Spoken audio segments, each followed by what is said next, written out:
Shalom and welcome to Hornet Nation News. I'm Crystal. I'm Jalitza. And we're bringing you news you can use. Hello and welcome to Hornet Nation News. I'm Crystal. I'm Jalitza. And we're bringing you news you can use. Today we have Mr. Peake with us, who recently won the Teacher of the Year.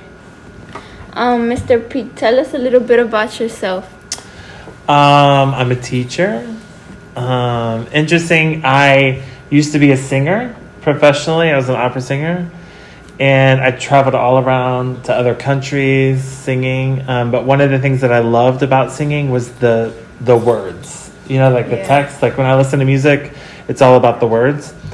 And so that's something that brought me to English. I love literature and I love reading, so it's my second love, kind of.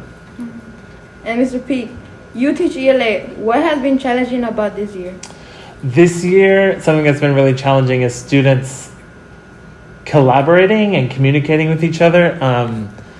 Our virtual students have a hard time connecting and sharing ideas with other students because Google Meet, you know, they just recently had rooms added to it. So that's been challenging. I feel bad for our virtual students because they can't really connect in the way that we can here in person. It's not the same. Learning. Yeah. Where are you from, Mr. Peake? I'm from Humble, Texas, but in Humble, we don't pronounce the H, so we say Humble, Texas. Humble. And but I grew up here in Aldine. I went to McGrill Elementary, Peake Middle School, and Nimitz High School. So I grew up in this whole area. But I've lived in Seattle, San Francisco, New York, all over. All over the place. Yeah, all over the place. How long have you been teaching? I've been teaching a while privately. Like I would have private voice students in a voice studio.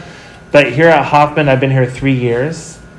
I started out as 7th grade and then I switched to 6th grade because there was a vacancy there, but I've loved it here at Hoffman.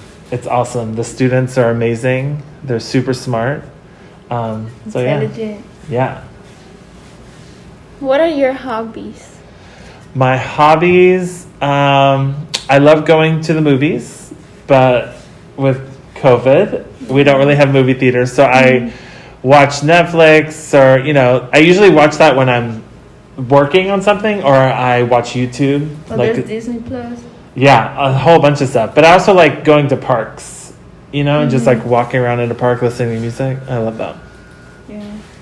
What do you love about teaching? The students.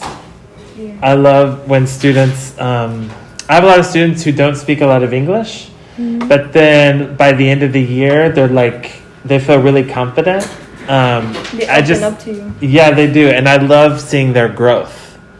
You know, some students feel not confident about something or, and just seeing them grow, get more confident and own their intelligence. Yeah. Because you're a good teacher. Oh, well, thank you. You've always been a good teacher. Well, thank you. But what does it mean to you to win the Teacher of the Year? What does it mean to me to win Teacher of the Year? It means I just feel kind of surprised by it, and I am grateful for it. I feel like it's a great opportunity for me to represent all the teachers here at Hoffman. We have really great teachers here, and I learn from them. So just like students learn from other students, teachers learn from other teachers. Y'all learn from each other. Huh? Y'all learn from each other. Yeah, we do learn from each other. I learn a lot. So me winning Teacher of the Year is kind of like I'm a product of all of the teachers that I work with and the students. I learn a lot from my students. Believe it or not, all your teachers. Like Spanish. Yes. Yeah. I learn from y'all all the time.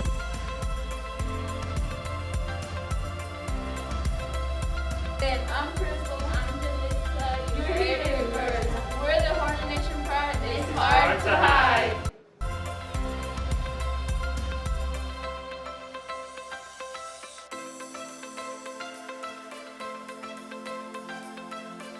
Again for being here and letting us take a little bit of your time, and hope we can interview you another time for something different but a good thing. Again, I'm Crystal. I'm Jalissa, and back to the studio.